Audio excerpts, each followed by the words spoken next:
बिस्मिल्लाहिर्रहमानिर्रहीम। अस्सलाम वालेकुम dear students, this is Mohammad Tariq Shaheen. आज हम सेकेंड ईयर की मैथ की एक्सरसाइज नंबर 2 स्टार्ट करें। कंपोजिट फंक्शंस के हवाले से है स्टूडेंट्स। कंपोजिट फंक्शन ऐसा है, अगर मैं इसको बिल्कुल एक कॉमन से एग्जांपल के साथ एक्सप्लेन कर दूं कि जब एक या दो फंक्शन जो है ना वो आपस में मिलकर कोई नया फंक्शन बना दें। जैसे हमारे पास मोटरसाइकिल है, एक फंक्शन ही है, मशीन के तौर पे काम कर रहा है, लेकिन ये बना कैसे कि ऐसे ज़माने में व्हील है, उसका एक अलग से फंक्शन है, वो एक फंक्शन है। उसका इंजन है, वो भी एक फंक्शन ही है। पेट्रोल हम उसमें डालते हैं, फंक्शन है। इन सबको मिला के हमारे पास क्या होता है, मोटरसाइकिल बन जाती है, बाइक बन जाती है, कि जो हमारे पास क्या है और उन दो फंक्शंस का या दो तीन या डिफरेंट फंक्शन की क्या है, कंपोजिशन है। सिमिलरली इसी तरह से हमारे पास हम दो फंक्शंस को एक आपस में मर्ज करके, कंपोज करके कोई नया फंक्शन बनाते हैं, तो वो हमारे पास क्या कहलाते हैं, फंक्शन की कंपोजिशन कहलाती है। हमारे पास है क्या कि हम अगर ऐसा कर लें, फंक्शंस की मैपिंग को हम इस तरह से भी कर सकते हैं। लेट कर लेते हैं कि हमारे पास f एक फंक्शन है फ्रॉम x टू y, अगर हम लिखना चाहें, और एक फंक्शन है और हमारे पास एंड g कह लेते हैं, हम फंक्शन है ये x2 y है। दूसरा हम फंक्शन कह लेते हैं, वो है हमारे पास y2 z एक फंक्शन है। ये हमारे पास थोड़ा सा हम कहते हैं कि मैपिंग है। इसको अगर हम थोड़ा सा एक्सप्लेन कर लें कि ये हमारे पास क्या है, x है, इसको हम कह लेते हैं ये हमारे पास y, और ये हमारे पास क्या है, z है। तो ऐसा भी लिखा जा सकता है हमारे पास, मतलब कि इनको हम कैपिटल x y z का नाम दे दें। ये यहाँ से x टू y हमारे पास एक फंक्शन है f, हम कह लेते हैं इसके एलिमेंट्स हैं x1 x2 एंड x3। इसके एलिमेंट्स हैं हमारे पास y1 y2 एंड y3। हम इसको स्टूडेंट्स लिखते कैसे, हम लिखते हैं y is equal to f of x। बिल्कुल अगर इसकी बात आएगी इस तरह से, हम इसको क्या कहते हैं, ये हमारे पास क्या है, g एक फंक्शन है। इसके एलिमेंट्स हम कह लेते हैं z1 and z2 z3 something, ये हमारे पास फंक्शन हैं। इसको अगर हम लिखना चाहें तो इसको हम कैसे लिखते हैं, जैसे हमने लिखा है y as a function of हमारे पास x है, तो यहाँ पर हम क्या लिखते हैं, z as a function of हमारे पास y। अब अगर हम ऐसा कर दें कि x और g को अगर हम आपस में करना चाहें कि ये हमारे पास दो फंक्शन है f और g, इनको अगर हम कंपोजिट करना चाहें तो हम क्या लिखते हैं, ये हमारे पास कंपोज हो जाएगा, कंपोजिट फंक्शन बनेगा। अब इसको हम लिखेंगे किस तरह से, इसको हम लिखेंगे, अगर कंपोजिट बनाना चाहें तो ये हमारे पास फॉर्म आएगी। किस तरह से लिखेंगे, फंक्शन लिखा जा सकता है g इज इक्वल टू क्या हो जाएगा हमारे पास, f ऑफ हमारे पास y हो जाएगा स्टूडेंट्स। बल्कि हम कह सकते हैं कि g ऑफ f कह सकते हैं। फंक्शन बना हुआ है हमारे पास, क्या किया है जरा इसको गौर से देख लें। y is equal to f of x, g is equal to f of हमारे पास क्या है, y है। हमने क्या लिखा, इसको हमने पहले लिखा, x को बाद में लिखा है। बिल्कुल इसी तरह से y को हमने क्या किया, g को पहले लिखा है, y को बाद में। जब इसकी बात आएगी तो इसको हम क्या लिखेंगे, ये नहीं है कि f पहले लिखा हुआ तो f ऑफ g लिखेंगे, बल्कि ये क्या बनेगा हमारे पास, g ऑफ f ऑफ, चूंकि फंक्शन x के हैं तो हम इसको ऐसे भी लिख सकते हैं कि ये फॉर्म हमारे पास क्या बनेगी, g ऑफ f लिखा जाएगा। तरतीब को नहीं देखना, अगर इसको आप लोग देख लें, x टू y फंक्शन है, y as a function of f of x। अब अगर f टू g होगा तो फिर हम उसको क्या लिखेंगे, g ऑफ f, मतलब हमारे पास फंक्शन है f टू g। तो इसको हम मजीद कैसे लिख सकते हैं, ऐसे भी लिखा सकता है g of f of x। इसको और इसको हम सेम ऐसे लिखा जा सकता है। ये हमारे पास क्या कहलाएगा, कंपोजिट फंक्शंस कहलाएगा। अब ऐसा भी हो सकता है स्टूडेंट्स, अगर हम इसके कुछ सैंपल्स वगैरह देख लें, क्या बन सकता है कि इस तरह लिख लें, हमारे पास g ऑफ f को हम g f भी अगर लिख दें। इसी तरह से अगर हम फंक्शन के अंदर f ऑफ f है तो हम इसको f भी लिख सकते हैं। स्क्वायर भी लिखा जा सकता है, f ऑफ 2 लिख सकते हैं, लेकिन ये इसका स्क्वायर कंसीडर नहीं होगा। इसको हम कहते हैं कि ये हमारे पास क्या है, कंपोजिशन ऑफ फंक्शन है, और ये हमारे पास इसके नोटेशंस या सैम्पल्स हैं।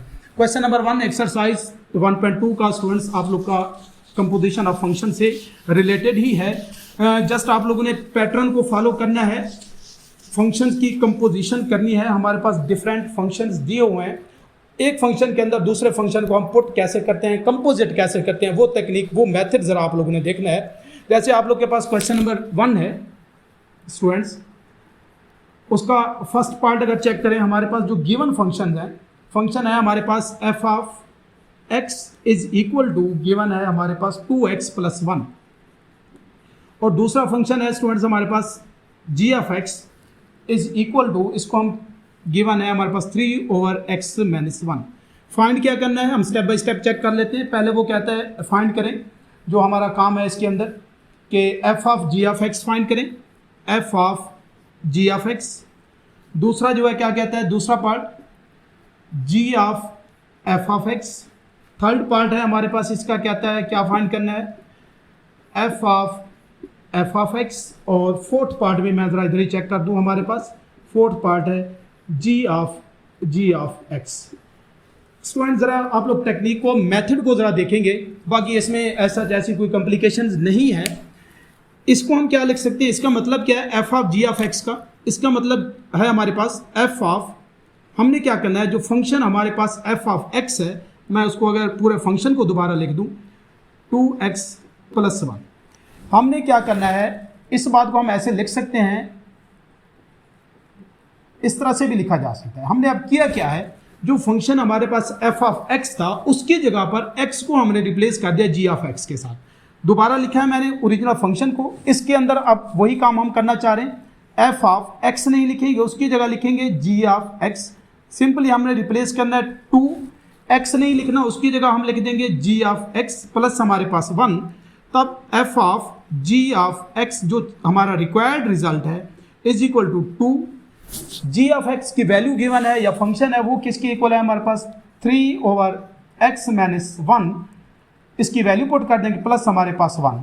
एलसीएम लेके सिंप्लीफाई कर दें स्टूडेंट्स, x माइनस 1 एलसीएम हो जाएगा, ये हमारे पास हो जाएगा 6 प्लस ये हमारे पास x माइनस 1। सॉल्व करें इसे तो क्या बनेगा हमारे पास x प्लस 5/x माइनस 1। हम इसको f of g of x ऐसे भी लिख सकते हैं, या फिर हम इसको f of g of x इस तरह से भी लिखा जा सकता है। दो फंक्शंस की f के अंदर हमने क्या किया, g ऑफ x को पुट कर दिया। यहाँ पर देखें जो बात वो कह रहा है, अब g फंक्शन के अंदर हमने क्या करना है, f ऑफ x को पुट करना है।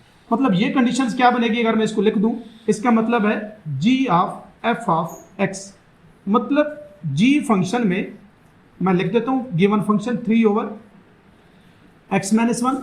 हम करना चाह रहे हैं रिप्लेस x को f ऑफ x के साथ, g x नहीं लिखते, उसकी जगह फंक्शन f ऑफ x इस तरह लिख दे।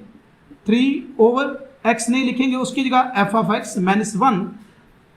देखिए f of g of x is equal to क्या हो जाएगा 3, क्या बन जाएगा हमारे पास 3/f ऑफ x है। f ऑफ x की वैल्यू हमारे पास क्या है जी 2x प्लस 1, और ये माइनस 1 ऑलरेडी मौजूद है, ये कैंसिल हो जाएगा। Then g of f of x इस तरह लिख दें या ऐसे लिख दें, इज इक्वल टू क्या हो जाएगा 3/2x। मैं इनको ऐसे रिस्पेक्टिवली चेक कर देता हूँ। टेक्निक को, मेथड को ज़रा देखना है। फंक्शंस को फंक्शन से रिप्लेस करने जा रहे हैं हम, यहाँ पर भी देख लें, यहाँ पर भी। अब ज़रा इस बात को देख लें, इसको हम कैसे लिख सकते हैं, इसका मतलब है f ऑफ x, मतलब जो x फंक्शन है f ऑफ x, उसमें x को f ऑफ x से ही रिप्लेस करना है। फंक्शन में लिख देता हूँ ज़रा, f of x is equal to क्या है हमारे पास 2x प्लस 1। हम करने क्या चाह रहे हैं, x को रिप्लेस करें f ऑफ x के साथ, तो क्या बनेगा f x नहीं लिखना, उसकी जगह f of x is equal to 2x नहीं लिखना, उसकी जगह f ऑफ x प्लस 1। ये क्या बनेगा अब f ऑफ x इस तरह भी लिख सकते हैं, is equal to 2। f of x students किसके इक्वल था हमारे पास, वो इक्वल है 2x प्लस 1, और ये प्लस 1 हो जाएगा। सिंप्लीफाई करें, ये 4x प्लस 2, ये प्लस 1, तो ये हो जाएगा स्टूडेंट्स हमारे पास 4x प्लस 3। ये हमारे पास है f ऑफ x।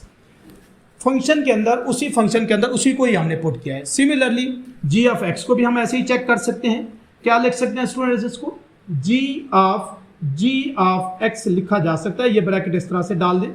फंक्शन में लिख देता हूँ g of x is equal to क्या है हमारे पास 3/x माइनस 1। करना क्या है स्टूडेंट्स, हमने x को रिप्लेस करना है g ऑफ x के साथ। अब देखिए क्या बनेगा, g x नहीं लिखते, उसकी जगह आएगा g of x is equal to 3x नहीं लिखते, उसकी जगह g ऑफ x माइनस 1। तो स्टूडेंट्स ये क्या हो जाएगा हमारे पास 3, और g ऑफ x की वैल्यू पुट कर दें, वही हमारे पास गिवन है 3/x माइनस 1। ये माइनस 1 हो जाएगा।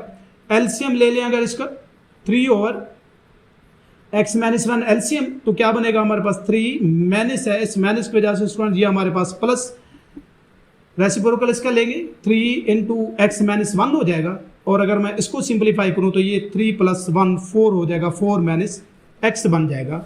ये हमारे पास स्टूडेंट्स है कंपोजिशन ऑफ फंक्शन है। सेम सारा प्रोसेस क्वेश्चन नंबर 1 के अंदर एज इट इज ही होना है। तो 2 फंक्शन हमारे पास गिवन है, तो एक फंक्शन के अंदर दूसरे फंक्शन को हम इस तरह पुट करके सिंप्लीफाई करते हैं। उम्मीद है ये लेक्चर आप लोग को समझ आया होगा। किसी भी किस्म की कोई भी कन्फ्यूजन हो तो आप लोग कमेंट्स में ज़रूर बताइएगा।